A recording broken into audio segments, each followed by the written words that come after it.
So this morning I want to bring the word of God. Asubuhi ya leo ninataka kuletea neno la Mungu. And I'm asking your attention Na niombe utulivu wako. So that you can follow to understand this message. Ili uweze kufuatilia na kuelewa. I believe that God is here. Ninaamini kwamba Mungu yuko hapa. Will help us to understand him. Atatusaidia kuelewa.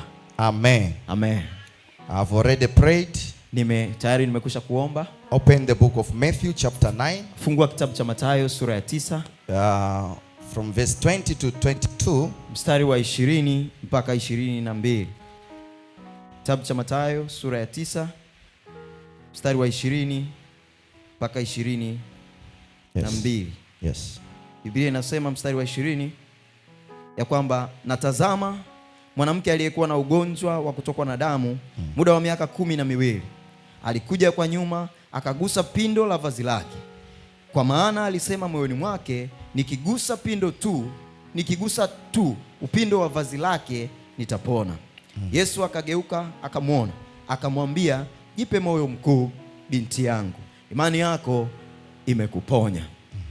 Endelea mbele kidogo. 23 anasema, Yesu alipofika nyumbani kwa yule jumbe, aliona wapiga filimbi na makutano wakifanya maombolezo. Akawaambia, ondokeni, kwa maana kijana hakufa, amelala tu. Wakacheka sana.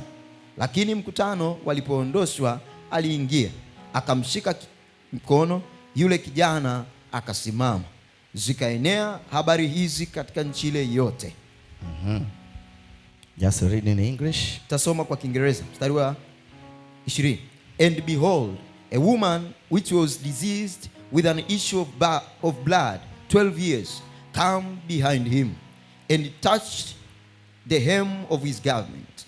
For she said with herself, if I may but touch his garment, I shall be whole. But Jesus turned him about, and when he saw her, he said, daughter, be of good comfort, thy faith hath made thee whole. And the woman was made whole from that hour. And when Jesus came into the ruler's house and saw the minstrels and the people making a noise, he said unto them, give place, for the maid is not dead, but sleepeth. And they laughed him to scorn. But when the people were put forth, he went in and took her by the hand. And the maid arose, and the fame thereof went abroad into all the land. Amen. So this morning I want to bring the message that I've titled the message. Asubuhi ya leo ninataka nikuletee ujumbe ambao nimeupa kichwa cha somo, the results of Jesus. Matokeo ya Yesu touch your life. Kugusa maisha yako.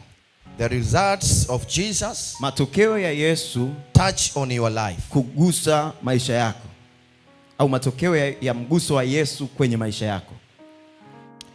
Many people, watu wengi, need a touch from Jesus. Wanahitaji mguso wa Yesu. Some people need healing. Watu wengine wanahitaji uponyaji. Others need peace. Wengine wanahitaji amani. Others need hope. Wengine wanahitaji tumaini. Or restoration. Wengine urejesho. Forgiveness. Msamaha. Or a new beginning. Au mwanzo mpya.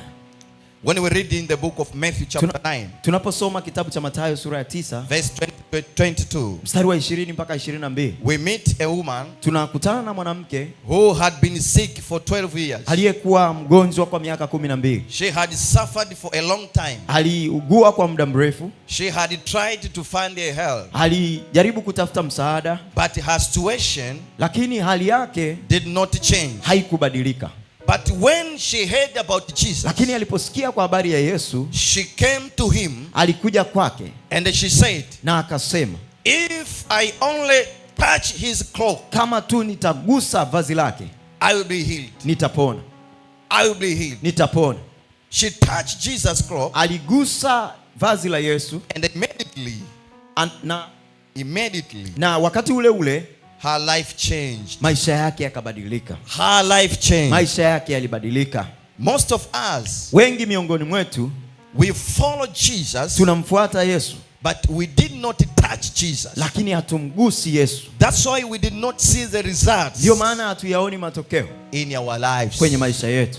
We have been in the church for many years. Tumekuwa kanisani kwa miaka mingi. And sometimes we have a lot of titles Wakati mwingine tuna vyeo vingi in the church. ndani ya kanisa. Sometimes you can tell others, Wakati mwingine unaweza kuambia wengine, you know, I have been born again many years. unafahamu kwamba nimeokoka miaka mingi, Since maybe 60 years or Lakini- 50 years. pengine miaka 60 iliyopita au 50. So you have experience to be in the church, Kwa hiyo unao uzoefu wa kuwa ndani ya kanisa, but you are not experienced to touch Jesus. lakini huna ule uzoefu wa kumgusa Yesu. That's why you see Ndio maana unaona this woman, huyu mwanamke she was only a woman who touched. alikuwa ni mwanamke pekee aliyemgusa Yesu. Hallelujah. Haleluya. You see, the Bible Unaona Biblia was not explaining too much haikueleza mambo mengi about the sana, history of this woman. lakini yanayohusu historia ya mwanamke But huyu. one thing Lakini kitu kimoja this woman did huyu mwanamke alifanya is to move and touch Jesus. ni kuondoka na kumgusa Yesu. Hallelujah. Haleluya.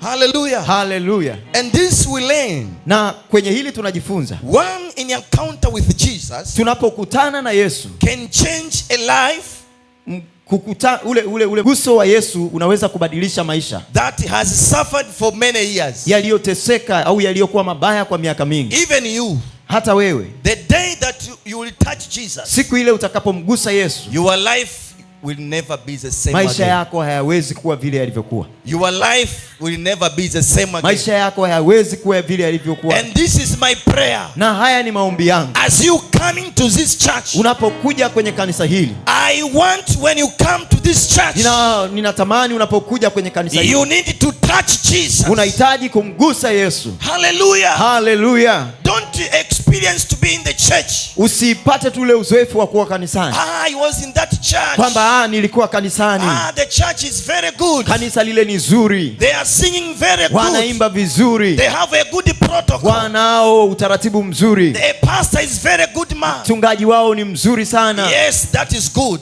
Hilo ndilo ni zuri, But will not help you. lakini halitakusaidia. But if you come to this church Kama utakuja kanisani hapa and decide to touch Jesus, na utaamua kumgusa Yesu, I'm telling you, your life ninakwambia maisha yako will never be the same again. hayatakuwa vile yalivyo tena. When other people complaining Wengine wakilalamika about their life, kuhusu maisha yao, you every day wewe you kila will siku shout and celebrate utapiga kelele na because the kufurahia, hand of kwa Jesus sababu mkono wa Yesu is upon your life. uko kwenye maisha yako. Others they are crying, Wengine wanalia, but you are building your house. lakini wewe unajenga nyumba. Others they are complaining, Wakati wakilalamika, you are busy to buy your wewe house.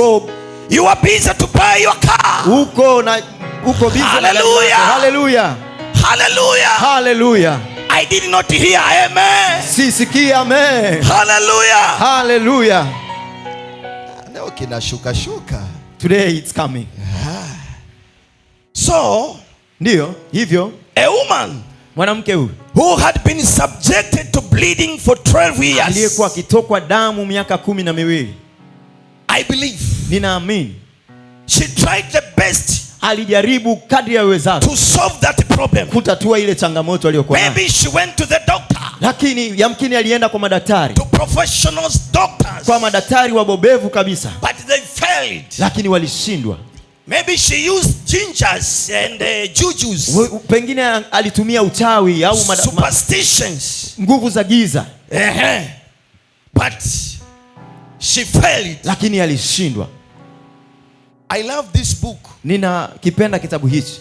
The Bible Biblia is full of wisdom. ina hekima nyingi, Was not explaining too much, haikuelezea mambo mengi sana, but one thing lakini kitu kimoja that the Bible explained ambacho Biblia ilikieleza is where that woman takes steps and they go ni to pale touch ambapo Jesus, mwanamke yule alichukua hatua na kwenda kumgusa and Yesu, her life changed. na maisha yake yalibadilika. Hallelujah. Haleluya. Matthew tells us Mathayo anatueleza that this woman kwamba huyu mwanamke had been suffering for 12 years. alikuwa ni mgonjwa kwa miaka 12. This was not a short problem. Ili halikuwa tatizo dogo, It was a long problem. ilikuwa ni tatizo la muda mrefu. It's the same like you. Ni kama wewe, maybe you are suffering wakati mwingine pengine umeugua a long problem. muda mrefu au tatizo la muda You mrefu. have a lot of challenges. Una changamoto nyingi, But lakini I want to encourage you. ninataka kutia moyo.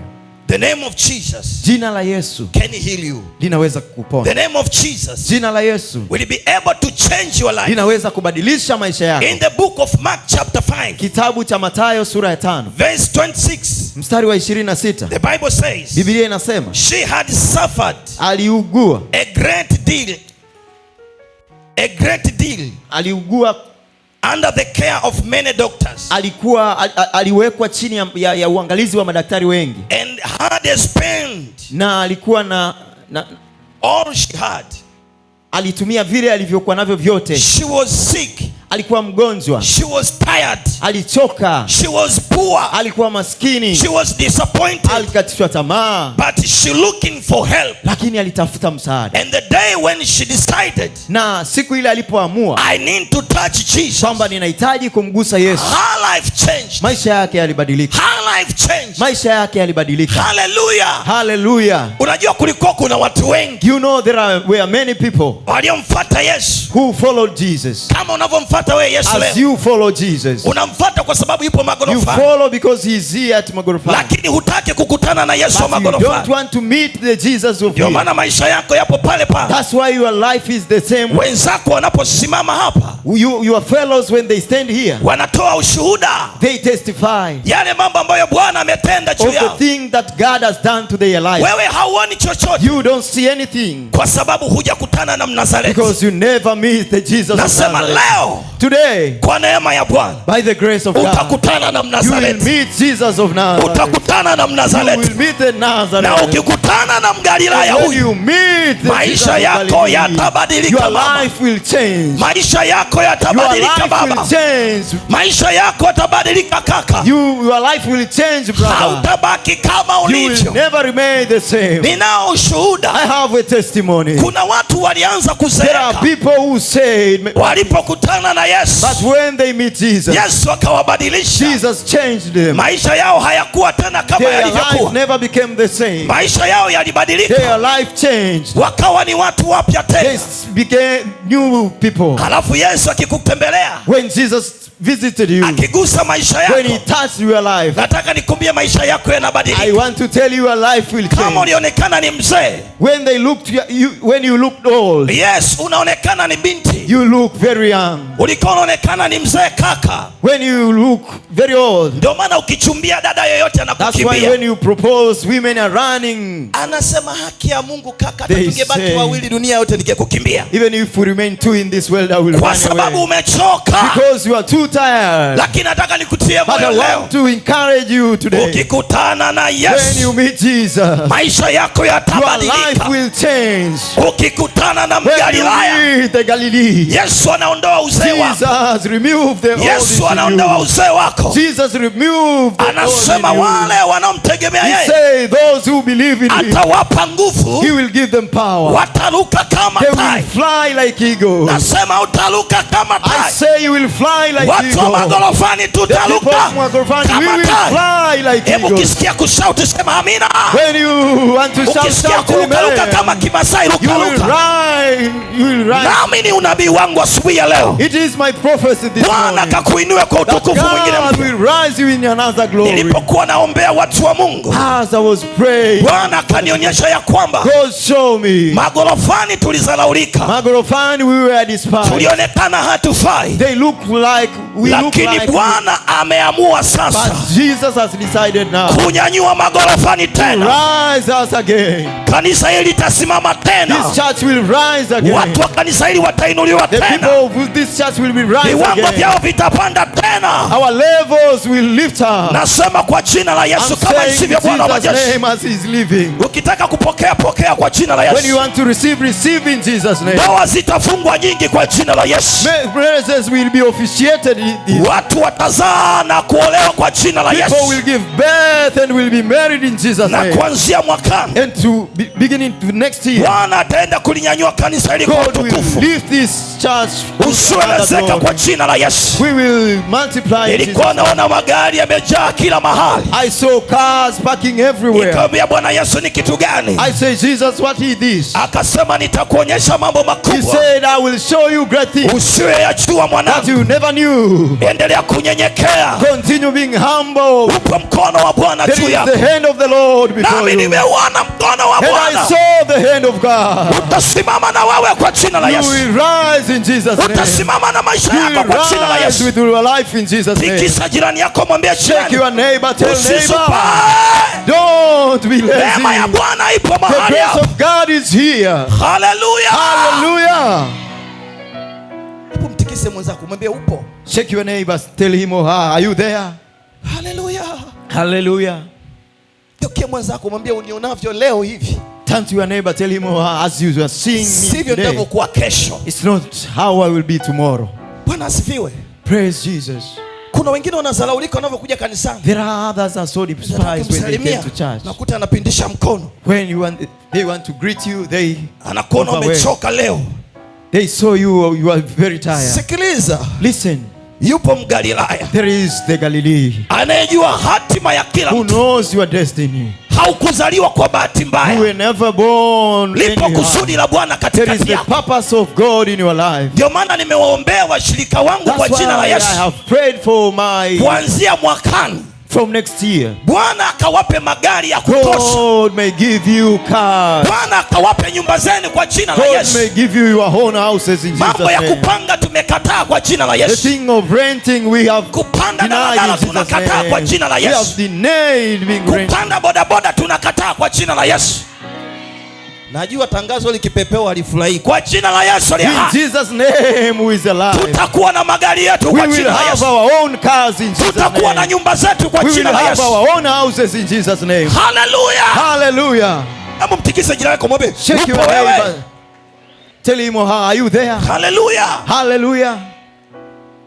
Moja ya kitu ambacho nimekikuta hapa kanisani, One of the things which I found here, in this matumbo ya church, watu walikuwa yamefungwa. the stomach were closed. Na siku moja nilipokuwa naomba, Mungu akasema, One day as I was praying, utapokuwa unaomba na mke God wako, said- gusa tumbo ukiwa na mama mchungaji. God says I should touch the stomach of his wife. Matumbo ya watu yamefunguliwa, sio kawaida. The stomach of people has been opened in Jesus' name. Nakupa tahadhari, ukiona dada na kujibu vibaya, ujue tayari. I'm warning you. Bwana asifiwe. Praise the Lord. Watu wameshiba sasa hivi. People are now full. Mkono wa Bwana umekuwa juu yao. The hand of the Lord is upon them. Na mimi nakuahidi kwa jina la Yesu, And I'm promising you in Jesus' name, Bwana atafungua tumbo lako tu kwa God jina la will Yesu. open your stomach in Jesus' Maana name. ni mambo ambayo Bwana amesema na Because mimi. it's the things that God has spoken to you. Haleluya. Hallelujah. Mgeukie mwenzako, ombe Turn to your wewe. neighbor. Upo au haupo? Tell him or her, are you there? Or you are not Hallelujah. there? Hallelujah. Hem, ngoja tumalizie hapa. Let us finish here. Tatizo ukishahamia kwenye Kiswahili. The problem is that when you shift to Swahili, Hey. Hallelujah. hallelujah, You can ask what does it mean? What does it mean touch?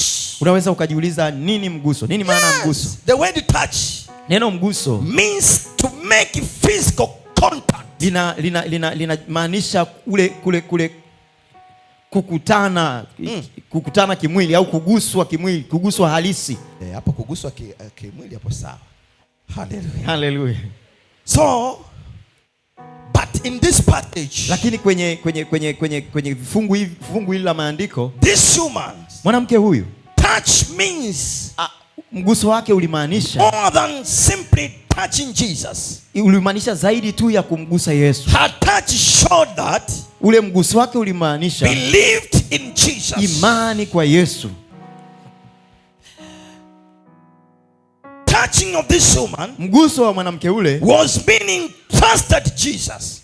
ulimaanisha kumwamini Yesu. Touching of this woman to Ule Jesus mguso wa mwanamke huyu kwa Yesu was meaning came to Jesus. ulimaanisha kuja kwa Yesu.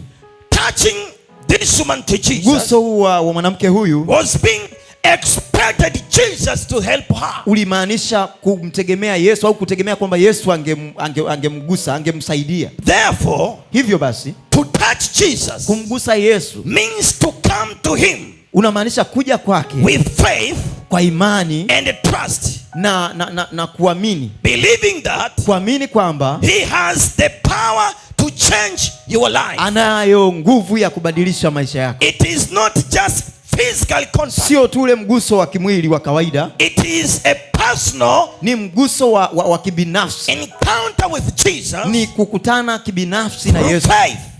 Kwa imani. Hallelujah. Hallelujah. So let us now go it quickly.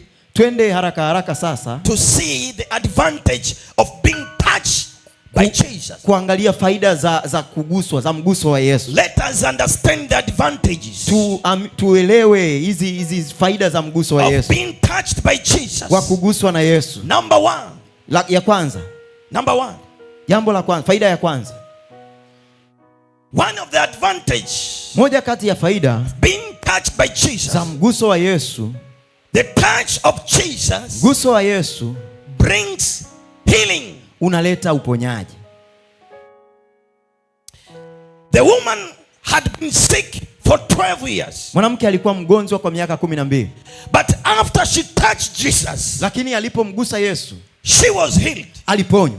In the book of Matthew chapter 9, kitabu cha Mathayo sura ya 9, verse 22, mstari wa 22, the Bible says, Biblia inasema, your faith imani yako has healed you. Yesu anamwambia imani yako imekuponya. Mgeukie mwenzako mwambie imani yako imekuponya. Turn to your neighbor, tell him or her that your faith has healed you. Geukie tena mwenzako mwambie imani yako. To another, tell him or her that your faith will decide your blessings. Imani yako itaamua. Your faith, imani yako will decide itaamua your destination. Hatima yako. Your faith, imani yako will decide itaamua where you go, kule unakoelekea. So in the book of Mark chapter 5, kitabu cha Mathayo Marko sura ya 5, verse 29, mstari wa 29. Can you read for me? Marko sura ya 5 mstari wa 29. Maandiko yanasema, mara chemichemi ya damu yake ikakauka, naye akafahamu mwilini mwake kwamba amepona msiba yule. So when that woman went to touch Jesus, yule mwanamke alipoenda kumgusa Yesu, she had a problem. Alikuwa na tatizo. Over 12 years. Kwa miaka zaidi ya 12. She was suffering. Alikuwa akiugua of that problem. Na tatizo lile. But the day that she decided to go to Jesus, lakini siku alipoamua kwenda kwa Yesu, once she touched Jesus, alipomgusa tu Yesu, the Bible says, Biblia inasema, immediately, wakati ule ule, her bleeding, ule kutokwa kwa damu na kutoka kwake na damu, stopped. Kulikoma. Stopped. Kulikoma. This means, hii inamaanisha, anything that you have, kila kitu ulichonacho, any problem that you have, tatizo lolote ulilonalo, the day that you decide to touch Jesus, siku utakapoamua kumgusa Yesu, you will receive your healing. Utapokea uponyaji wako. You will receive your healing. Utapokea uponyaji wako. No matter the challenge that you are passing through. Haijalishi changamoto ulionayo. No matter. Haijalishi. But once when you decide to touch Jesus, lakini utakapoamua tu kumgusa Yesu, your life will be changed. Maisha yako yatabadilika. I believe that Jesus, naamini kwamba Yesu will heal you in the name of Jesus. Atakuponya katika jina la Yesu. Will heal you your cancer. Atakuponya kansa ulionayo. Will heal you HIV. Atakuponya ukimwi. Will heal you any problem that you have. Atakuponya kila tatizo ulilonalo. Because in him, kwa sababu kwake, everything is possible. Kila kitu kinawezekana. It's possible to heal you. Kinawezekana kukuponya. It's possible to heal your problem. Kinawezekana It's possible to stop any challenges. Inawezekana kuzuia kila changamoto ulionayo. Hallelujah. Hallelujah. Hebu mkeukie mwenzako mwambie, Yesu akikugusa wewe, tell him that when Jesus touches you, mwambie Yesu akikugusa wewe, when Jesus touch you, kuna badiliko litatokea. There will be a change. Mimi mwenyewe nilikuwaga mweusi ti. I myself, I was very black. Lakini nilipokutana na Yesu, but when I meet Jesus, wewe unanionaje? Mimi ni mweusi kwani? How do I look like? Am I black? Si maji ya kunde jamani. Yes. I am orange. Yesu ameniosha. Jesus has washed me. Nimekuwa kama makameta. Bwana asifiwe. Praise Jesus. Ndio utamu wa Yesu. That's the sweetness of Jesus. Anabadilisha vitu vingi. He changes many things. Amina. Amen. Hata kama una ugonjwa mzito, even if you have a very tatizo zito, the very big problem, once when you meet to Jesus, unapokutana naye Yesu, I believe that your problem will be over. Ninaamini kwamba tatizo lako litakwisha. Hallelujah. Hallelujah. Hallelujah. Hallelujah. You read in the book of Isaiah chapter 53, Utasoma kitabu cha Isaya 53 verse 5. mstari wa 5. The Bible say, by his wounds Biblia inasema kwa kupigwa kwake we are healed. sisi tumepona. In the book of Psalm Kitabu cha Zaburi chapter 103, 103 verse 2 to 3. mstari wa 2 mpaka wa 3. The Bible say God heals our diseases. Biblia inasema Mungu huponya magonjwa yetu. And also James Kitabu cha Yakobo 5 verse 15. sura ya 5:15. The Bible say the prayer of faith Biblia inasema maombi ya will imani make the sick utamfanya mgonjwa person well. awe amepona. So number 2, Jambo la pili, okay. nitarudia maandiko, kitabu cha Isaya 53:5, Isaya 53:5, Zaburi 103:2 mpaka 3, Zaburi 103:2 mpaka 3, mwisho ni Yakobo 5:15. Yakobo 5:15. So Jesus can heal Yesu anaweza kukuponya what has troubled you kile ambacho for kimekusumbua many years. kwa miaka mingi. Just turn to your neighbors. Geukie jirani yako, You can tell your neighbor mwambie jirani that Jesus kwamba Yesu can heal anaweza kuponya what has troubled you kile ambacho kimenisumbua for many years. kwa miaka mingi. Geukie tena jirani yako, Turn to another neighbor. mwambie Yesu Tell him anaweza that Jesus is able kukuponya to heal you tatizo lolote any problem ulilokaa nalo which you have stayed kwa with miaka mingi. for many years. Bwana Yesu asifiwe. Praise the Lord. Nakupa ushuhuda mmoja ambao hutaweza kuelewa, lakini I'm mimi giving you one niliuelewa. testimony which you can never understand, but I understood. Kuna bwana mmoja alikuwa mfupi. There is one man who was very short. Wangapi wanawajua wale Vyomoro? How many who knows the dwarfs? Kapo hapo. They are here. Wangapi wanafahamu? How many knows them? Wanapatikana sana maeneo ya Kongo. They are found in Congo. Sasa mambo ya intermarriage wamekuja paka Tanzania. So they came to Tanzania due to intermarriage. Lakini asili yao wanatokea kule sana. But their origin is from Congo. Alikuwa anachumbia dada mmoja kanisani. He was proposing one lady in the church. Dada akasema, sasa mimi naweza nikakukubalia. That lady says, I could accept you. Lakini how comes? But inakuaje? I can introduce my husband. Nawezaje kukutambulisha wewe kama mume wangu to the public. Mbele za watu. This is my husband. Kwamba huyu ndiye mume wangu. Umeona Kwa hiyo ni kama alikuwa anajisikia vibaya. So it was like he was feeling very bad. He was feeling ashamed. Na kuomba sana. He fasted and prayed. Mungu, God, najua umeniumba hivi. I know you have created me this way. Na hii ni kwa ajili ya utukufu wako. And this is for your glory.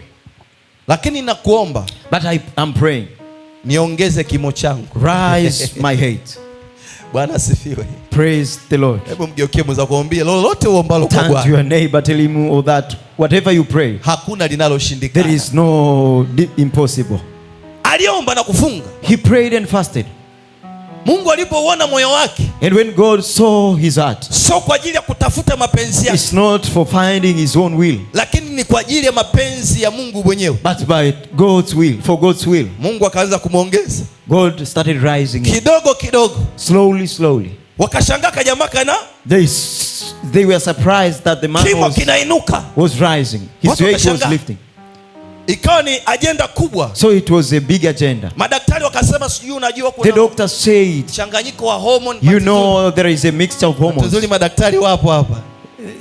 Good thing we have doctors here. Sema kwamba kuna hormone sijui zimefanyeje. They say that there are hormones balance, sasa ndo zina balance, which was not balanced. Kwa hiyo hili but ni now jambo tu they la are balancing. So it is a normal thing. Yes, lakini ukweli ni kwamba, but the truth is that alifunga na kuomba. He fasted and prayed. Bwana akanyanyua kimo chake. God lifted his head. Na Mungu alipokuwa anamnyanyua yeye kwa ajui. And when God was lifting him, he didn't know. Unajua hata Mungu akikutembelea wakati mwingine huwezi kujua. You know, even if God visited, sometimes you may not know. Ila watu wanaokuona wewe, but people who sees you, wanasema mbona tunaona mabadiliko makubwa? May says that we saw big changes. Mbona tunaona unanenepa? How comes we saw you are becoming fat? Mbona tunaona una mafanikio? How comes we saw you have prospered? Kwa nini? Kwa sababu wao wanakuona wewe. Because them they saw you. Hata yeye hakujua. Even him he didn't know. Akaendelea kumtukuza Bwana. He continuing praising God. Baadaye Bwana akanyanyua kimo chake tena. Again God raised his height again. Bwana tena akamwamini. He trusted God.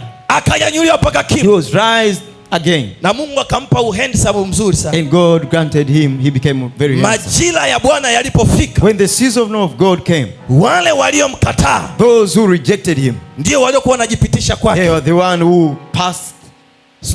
Unajuaga wadada wakiwa wanajipitisha kwa kaka You know, when the ladies pass, yani atajifanya na In front of- kusaidia kwa kila kitu, they seem that they may assist you in hata anything. vingine sio vya kusaidia. Others things may not be of being helped. Mungu akamtendea muujiza. God did a miracle to him. Kwa hiyo nataka nikwambie, ukikutana na Yesu, I want to tell you, when you meet Jesus, Mungu atabadilisha maisha yako. God will change your life. Siku moja tupo kwenye mkutano One day we were in a crusade kule Singida. in Singida. Wangapi Wanyaturu hapa wanaotoka Singida? How Wanyaturu many oye! come from Singida? Tumeomba kwenye mkutano. We prayed in that crusade. Kijana mmoja akanifuata, baba mchungaji, One young man came and told me, unavyoniona Pastor, mimi hapa ni kijana wa kiume, as you saw me, I'm a man, lakini mahali pangu panapoitwa ikulu sina. but I have no my private parts. Unajua tafsiri wewe? Bwana Yesu asifiwe. Praise the Lord.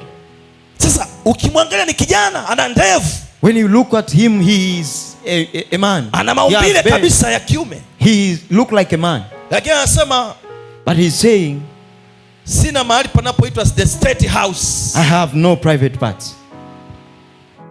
Ndio ujue kwamba wachungaji tunakutana na vitu vingi. You have to know that we pastors, we met many things. Tukasema yupo Bwana wa majeshi, We say there is God of hosts aliyeziumba mbingu na who nchi. created the heaven and earth. Tukampa masharti, unataka tuseme nini kwa We Bwana? gave him conditions. What do you want us to say before the Chungaji, Lord? niombe tu na mimi nionekane He said, mwanaume. Pastor, pray for me so that I can look like a man. I can be Tulikuwa a man. tumejaa pale wachungaji wote, So we gathered together. Pastors, watumishi wa Mungu wote, the wachungaji. servants of God gathered together there. Bwana Yesu asifiwe. Praise the Lord. Tukasema kwa jina la We Yesu, said in Jesus' name, Bwana atakurejeshea God will restore you. haki yako ya msingi. You are right. We restore your right. Nikasema sasa ni uamuzi wako wewe, I said it's your iwe kama Mount your choice. Kilimanjaro au Mount Everest. Lakini As he said. tukaomba But we prayed, na Bwana akawa ni mwaminifu. and God was so faithful. Mungu alimrejeshea. God restored. Hebu mgeukie mwenzako, mwambie Mungu hashindwagi jambo. Turn to your neighbor, tell him that God will never fail. Ni wewe tu ndio unayempangiaga Mungu, It's only you who arrange for God. lakini Mungu akiamua kukutana na wewe, But when God decides to meet you, maisha yako lazima yabadilike. your life will change. Hebu mgeukie mwenzako, lazima Turn to your ukutane na neighbor, Mungu tell him leo that today you have to meet God ili maisha yako yabadilike. so that your life can change. Second thing, Jambo la pili, what does it mean inamaanisha nini being touched by Jesus? kuguswa na Yesu? Or what happened, Au nini kinatokea or advantage au faida of being touched by Jesus? za kuguswa na Yesu? Number 2, Jambo la pili, the touch of Jesus guso wa Yesu brings restoration. unaleta urejesho. Brings restoration. Guso wa Yesu unaleta urejesho. The woman had lost many things Huyu mwanamke alipoteza vingi during her 12 years of kwenye suffering. kipindi hichi cha miaka 12 cha kuugua.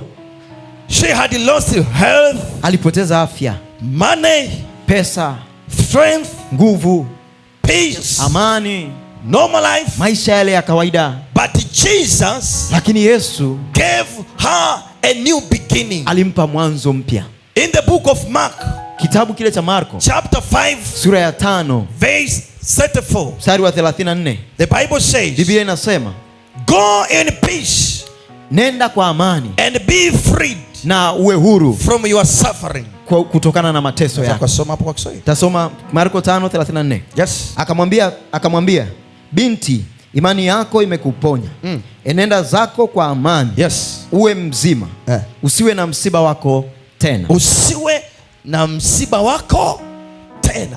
Do not have your suffering again. Mwambie mwenzako, ukikutana na Yesu, When you meet Jesus, msiba wako umekoma. your suffering will stop from now. Amina.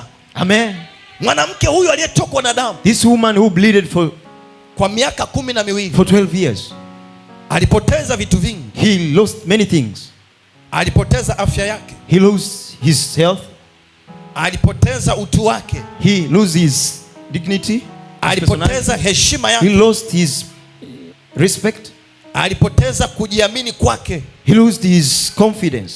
na inawezekana alipoteza hata marafiki zake, And maybe he lost his friends. kwa sababu experience inaonyesha kwamba ukiwa na matatizo The experience shows that when you have problems, watu wengi wanakukimbia, many people will run away from you. watu wengi wanakuacha. Many people will leave you. Hata Ayubu Even Job, alikuwa ni tajiri, he was very rich.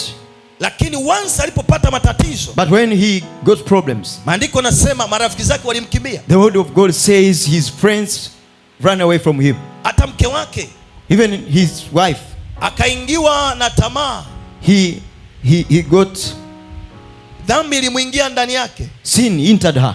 akasema mkufuru Mungu. He said he despised God. Kwa sababu ni Mungu gani huyo Because what kind of God anayekuacha ukiwa na magonjwa kila which siku? leaves you with sickness every day? Kwa hiyo experience So experience inaonyesha ukiwa na matatizo, show that when you have problems, sio watu wote wanaokupenda. it's not many people will love you. Ndio maana watu wa Mungu jifunze sana, That's why people of God learn this. unapopitia matatizo, When you pass through difficulty, you pass through problems, aina gani ya watu which kind of people wanaokuwa karibu na wewe, who are near you? hao watu usiwaache kwenye maisha Those yako. people, never leave them in your life. Narudia tena, I repeat it again. Ninarudia tena. When you are passing through the challenges, Unapopita kwenye changamoto, those who are coming friendly, wale wanaokuja kirafiki, wanaokuwa marafiki zako, make sure don't miss your friends. hakikisha huwapotezi. Wangapi nanielewa? How many understood me? Unajua ukipata fedha leo wewe, You know, when you got money today, pesa inavuta marafiki. money attracts friends. Ndio maana ukiwa kaka, hata kichwa chako kinaangalia huku. That's why when even your head look back, Yes. when you have a head with eyes Yes. on your back, Yes. Hata kichwa chako kinaangalia huku, lakini ukiwa na nini? when you have money, Sema shekel. when you have shekel, Tikise mwenzako mwambie shekeli. shake your neighbor, tell him, oh, shekel. Kuna kaka mmoja nilimuona, baba mmoja actually, Uganda. I saw one man in Uganda. Najua Mungu anajua kuumba kwa namna You anavyojua. know, God knows how to create in his own way. Lakini in a normal way ukimwangalia yule baba, But when you look at him in a normal way, sio rahisi. it's not easy. Lakini alikuwa na nini? But he has, Mwambie mwenzako shekeli. but he has the shekels. Aliposema natangaza kuoa lakini sijampata When he mwanamke, announced, I want to marry, but I never found a woman, walijitokeza wanawake ambao sijawahi kuwaona. they appeared women which I never saw. Kwa sababu ya nini? Because of shekel. Hata ukiwa handsome boy, Even if you are very handsome, umechonga ndevu zako kama Myahudi, you have cutted your beards like unanukia a Jew, vizuri, you smell good. lakini kama ni pua ende puara, If you are very poor, ende puara, when you maskini na maskini tena, wanawake watakuacha hivi hivi. women will leave you. Nasema watakuacha hivi I'm hivi, saying they will leave you as you are. na inawezekana wakakubali kuolewa na wewe, And they may agree to be married with you, lakini asiwe mwaminifu kwako. but they will never be faithful to you. Yupo mtu ambaye ndiye anayemsikiliza. There is someone who they are listening to. Mwenye nini? Those who have money. Mwenye nini? Those who have. Ndio maana nawatia moyo wa baba wa kanisa That's hili, why I'm encouraging you. Men usikae of this kizembezembe, Don't stay anyhow. usijisingizie uko kwenye kichaka cha maombi. Don't say you are in a Maombi the ni bush of muhimu prayers. sana, Prayers is very important, lakini kutafuta pia maisha yako ni muhimu but zaidi, finding your life is very important also. kwa sababu hauwezi ukakaa na mke ukasema Because you may tunaishi kwa not stay imani. with a wife saying that we are living by faith. Mama atakwambia anahitaji pesa ya kununua nyama, The wife will say, I want money to buy meat.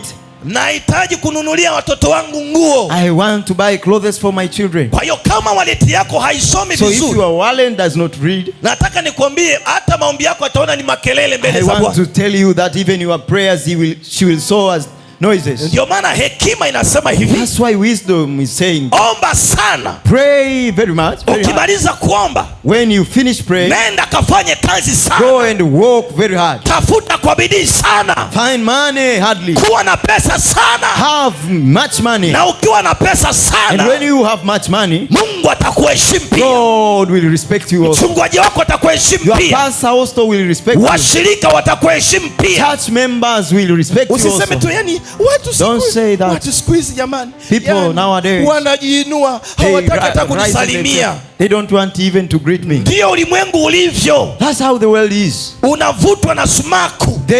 You are attracted to with Ndio maana magnets. majitu ya kimungu That's why the people, the great men hayaishi of tu God, katika kuomba, they never end in lakini prayer, yanatoka na kufanya but they kazi, go out and work. yanatoka na They kutafuta kwa go jina la out and find life. haleluya. Hallelujah.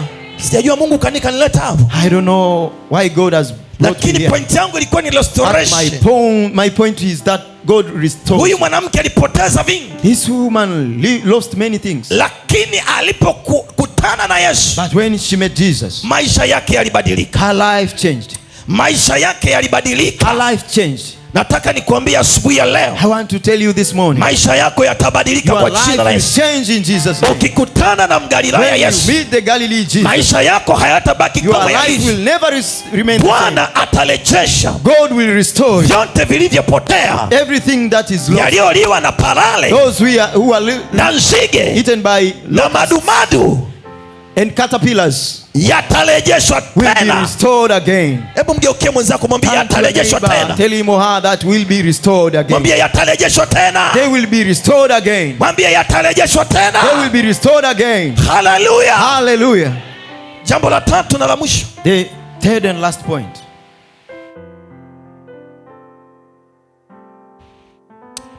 we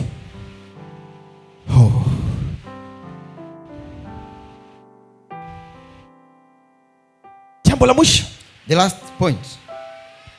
once when you meet Jesus, Unapokutana na Yesu, the touch of Jesus guso ule wa Yesu removes shame, unaondoa aibu. removes shame Unaondoa aibu. because of her condition. Kwa That sababu woman ya hali aliyokuwa nayo yule mwanamke. could have experienced Pengine alipitia shame and rejection. aibu na kukataliwa. But look what Jesus called her, Lakini angalia Yesu alivyomuita, daughter. mwanangu, binti yangu. Jesus did not call her the sick woman, Yesu hakumuita mwanamke mgonjwa, but Jesus, when look at her, lakini Yesu alipomwangalia, Jesus called that woman my daughter. Yesu alimuita yule mwanamke binti yangu. Umeona tofauti huo? Have you seen the difference there? Yesu akumuita wewe mwanamke mgonjwa. Jesus never called her you sick woman. Yesu alimuita binti yangu. Jesus called her my daughter. He called her daughter. Alimuita binti yangu. Jesus gave her dignity Yesu alimpa heshima and acceptance. na akamkubali. What means Inamaanisha Jesus Yesu removed aliondoa her shame. ile aibu yake. Unapokutana na Yesu, When you meet Jesus, hata kama ulikuwa unapita kwenye maisha mabaya, even if you are passing through difficult life, hata kama ulionekana ni mtu mbaya, even if they look at you as a bad person, Yesu anabadilisha maisha yako. Jesus will change your life. Anaondoa ile dhana ya kusema wewe ni mbaya, He removes that perception alafu anakuletea heshima. and he brings to you respect. Ndio maana maandiko yanasema That's why the word of God says, mtu yoyote anayemfuata Yesu anyone who follows Jesus na kumtumikia and save him, Mungu God atamheshimisha. will respect him. Kwa hiyo watu wa magorofani, So that the people of Magorofani, haijalishi mataifa it doesn't wametuonaje, matter how the nations look at us, haijalishi familia zetu wanatuonaje, it doesn't matter how our families look at us, haijalishi ndugu zetu it wanatuonaje, doesn't matter how our relatives look at us, kwa sababu tumekutana na Yesu. because we have met Jesus. Yesu lazima atuheshimishe. Jesus must make us to be respected. Na heshima ya Yesu ikiingia ndani yako, And when the respect of God, of Jesus came popote to your life, utapokanyaga, everywhere which you touch, watakuita mheshimiwa. they will call you honored. Watakuita They will mheshimiwa. call you honored. Hata kama ni mfupi, Even if you are very short, watasema saa, they will say, sir, mheshimiwa, honored. na utapata kibali kwa jina la And you Yesu. will receive Siku grace moja in tumeitwa Jesus' kwenye name. mkutano One day we were called to the crusade wa viongozi kule Ikulu, of leaders at the State House. Yes. Kwa hiyo rais alikuwa anataka kukutana na wachungaji, So that the president wanted to meet with na maaskofu, pastors and bishops. kwa hiyo na mimi nikani mmoja wao. And I was among them. Sasa katika ule msafara In that convoy, nakutana na maaskofu wazito, I met bishops, heavy bishops. wengine wana ndevu mpaka hapa, Others have beards up to here. wanaanza kunijaji, mwe kijana, They started judging me. unatoka You wapi? young man, where are you from? Bwana Yesu asifiwe. Praise the Lord. Na nilivyokuwa nimeenda kibingwa bingwa tu, And as I was going, as I goes, kwa hata wale watu wa protocol so even the people of protocol there, ilibidi wanikague kuliko wale wazee wanavyokaguliwa. they searched me thoroughly. Kagua. They searched me. Mbona ugeuke mzee? Basi natosha. Wananikagua. They searched me.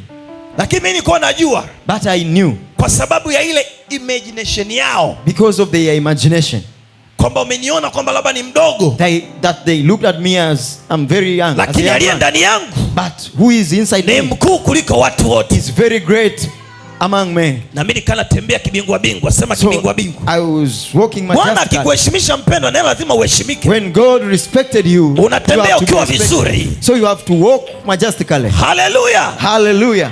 Nilikuwa na hela vingine nikavichange vikaa kwenye dola. I have little money, so I changed Sema it to hawana dollars. adabu hawa. So I Fika said pale they have no unatoa wallet respect. yako, unatoa kila kitu. So I removed my wallet and everything. Zingine zikaanza kuanguka dola. Other dollars started to Wakaanza kusema kaka jamaa kapo vizuri. So they started saying that this man is very well. Baadaye kwenye taarifa ya habari. Yes. After that incident, Later the on. news, later on, When people watch the television, watu walipoangalia runinga, they watched Pastor Mpina Bahalia. wakamwangalia mchungaji Mpina Baharia, There in the State House yuko pale Ikulu, of Tanzania.